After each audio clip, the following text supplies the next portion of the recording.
In this tutorial, we will create a painting of Elmo using transfer paper and acrylic paint. You will need a canvas or wood panel, paint, brushes, a palette knife, tape, transfer paper, water, rags, and of course your source photo. You can get all these materials from your local arts and crafts store or online. Transfer paper is great because it will help with the base drawing and make it true to scale and proportioned. You can also use a piece of transfer paper multiple times. Place the transfer paper with the graphite side down, facing the painting surface, so when you trace the image, the line work is created. Place the image on top of the transfer paper. Secure it with tape so it doesn't move, and trace the image with a pencil. Outline the image and any other part that will help you later, such as darker or lighter areas or small details. For this picture of Elmo, it is very important that I outline his face and head. From time to time, lift the paper up to check your line work.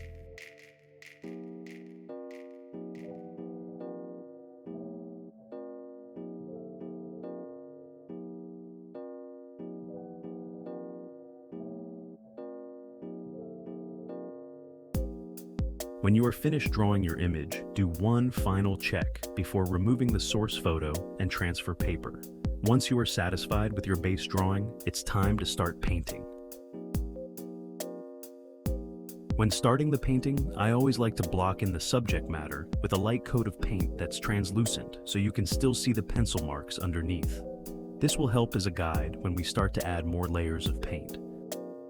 I utilize 3 color shades for each color. For example, since Elmo's fur is red, I use a base coat of red, dark red for shadows, and light red for bright areas, white and gray for his eyes, black for his pupils, yellow, dark yellow, and light yellow for his nose. This helps develop the painting into a 3D form. We will add the darker and lighter shades later. I use a larger brush for big areas and a smaller brush for the small areas. I fill in the black for his mouth. When using black, try to avoid using black out of a tube. Instead, create your own black by mixing blue and brown. This creates more of a natural black. But if you prefer using black out of a tube, that's fine as well.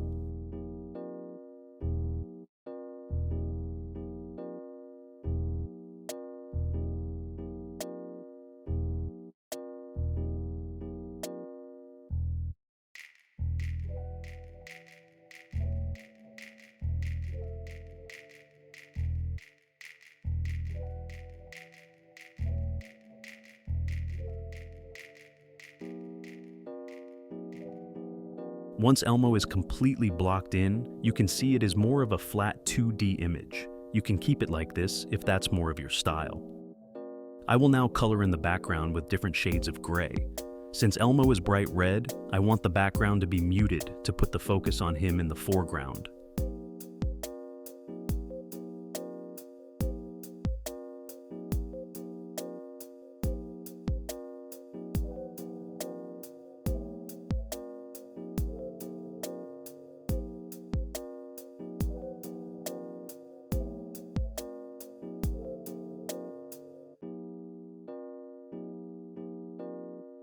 As you can see, it is important to switch between different brush sizes to cover different areas as needed.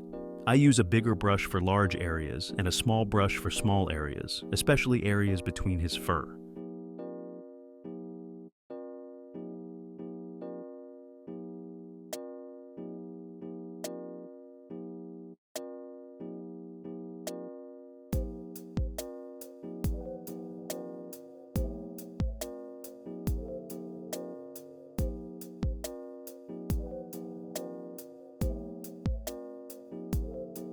I will now add dark red to the shadowy areas of his body and face, using the same method I did for blocking in the red.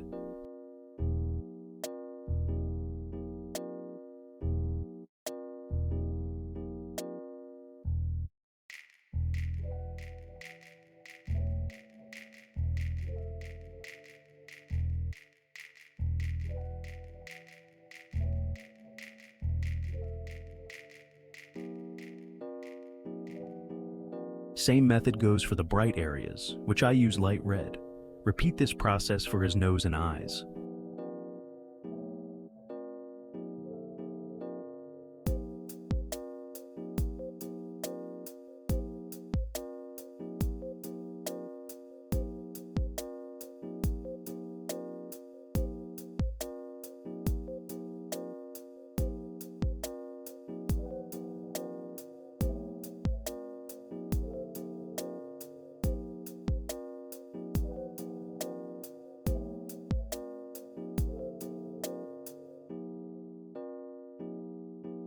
Now it's time to start using brush strokes to define his fur.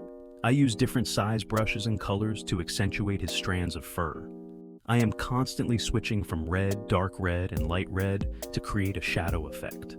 I'm not drawing a billion different strands of fur, but rather focusing on the areas that have more detail. The biggest factor is constantly looking at your reference image to find these highly detailed areas.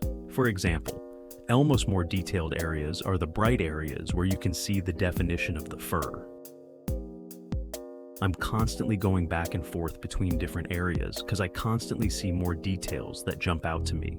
This is where the artist's eyes plays a big role because we all see things differently, and some spots might jump out more to me than you, and vice versa, which ultimately helps each of us define our unique style.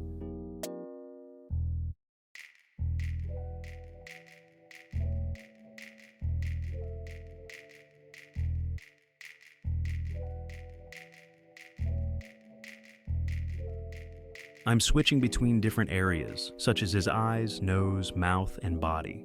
I continue this method and also making slight adjustments anywhere in the painting I deem necessary. You can do as much of these adjustments as you like. It's up to you.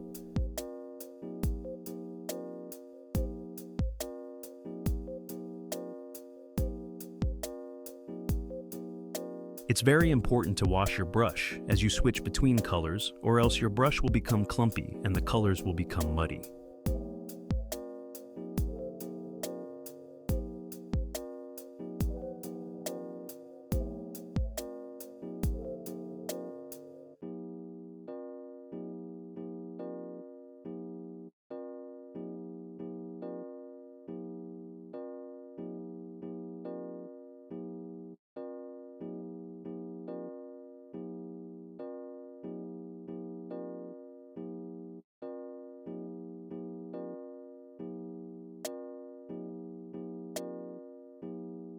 You can also make adjustments to the background as needed. You can cover up anything you don't like about the foreground with background colors, kind of like using it as an eraser.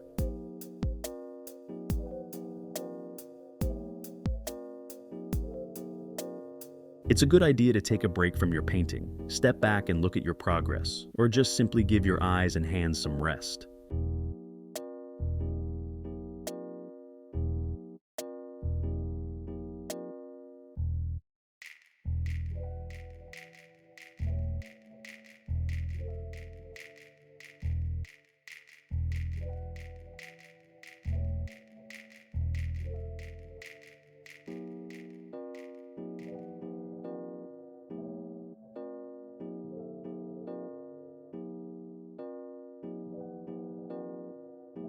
Once I'm done with all the adjustments, the painting is done.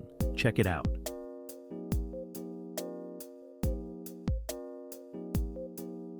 Thanks for watching, subscribe for more, and check out my website to see more of my art.